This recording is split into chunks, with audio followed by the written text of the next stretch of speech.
சில பேர் வந்துட்டு மேக்கப் போட்டே பார்த்து பழகியிருப்போம். அவங்க மூஞ்ச கழுவுனாங்கன்னா பார்க்கவே முடியாது. அப்படி இருப்பாங்க. என்ன காரணம் இதுக்கு? இது வந்து அவங்களுடைய அந்த அடிப்படையை அப்படியே பழகிட்டாங்க.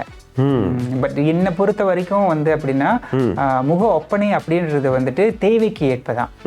எப்ப தேவைப்படுதோ அப்ப தேவைப்படுதோ அதுலயே வந்துட்டு அந்த தேவைக்கு ஏற்ப அப்படின்னு சொல்றப்போ, இப்போ நீங்க வந்து ஒரு வெட்டிங்க்கு நீங்க போறீங்க, ஸோ தேவைக்கு ஏற்ப பண்ணிக்கலாம். ஒரு வேலைக்கு நீங்க போறீங்க, தேவைக்கு ஏற்ப நீங்க பண்ணிக்கலாம். வீட்டுல நீங்க இருக்கிறீங்க, ஸோ உங்களுக்கு வந்துட்டு ஜஸ்ட் ஒரு காம்பேக்ட் பவுடரோட நீங்க போட்டுக்கலாம். ஸோ இந்த மாதிரி தேவைக்கு ஏற்ப, ஸோ இந்த மாதிரி தேவைக்கு ஏற்ப அப்படின்றப்போ இந்த அடிப்படை விஷயங்கள் வந்து தெரியாதவங்க தான் வந்துட்டு டெய்லி அந்த ஒரே விஷயத்த வந்துட்டு வச்சுக்கோங்க. இன்னைக்கு 5 கிலோக்கு மேக்கப் பண்ணாங்கன்னா நாளைக்கு 5 கிலோக்கு மேக்கப் பண்ணுவாங்க. சரி, இப்போ இன்னொன்று கேட்கணும்னு நினைச்சேன். அது என்ன, அது லேயராக போடுறீங்களா? ஒரு லேயர், 2வது லேயரு, ஒரு 5க்கு மேலே, ஏன் அது அந்த மாதிரி எதுக்கு லேயர் அப்படின்னு? இப்போ எல்லாமே வந்து ரொம்ப எதிர்பார்க்கறது வந்து எப்படின்னா நேச்சுரல் லுக் போதும், என் ஸ்கின்க்கு நான் இருந்தால் போதும். மாறிட்டாங்க இப்போலாம் வந்து நிறையா தான் காலங்கள் மாறும், நவீனங்கள் மாறுறப்போ நம்ம ஆட்களும் வந்துட்டு அதுக்கேற்ற மாதிரி வந்துட்டு அவங்க செல்ஃபை வந்துட்டு கொண்டுட்டு வராங்க.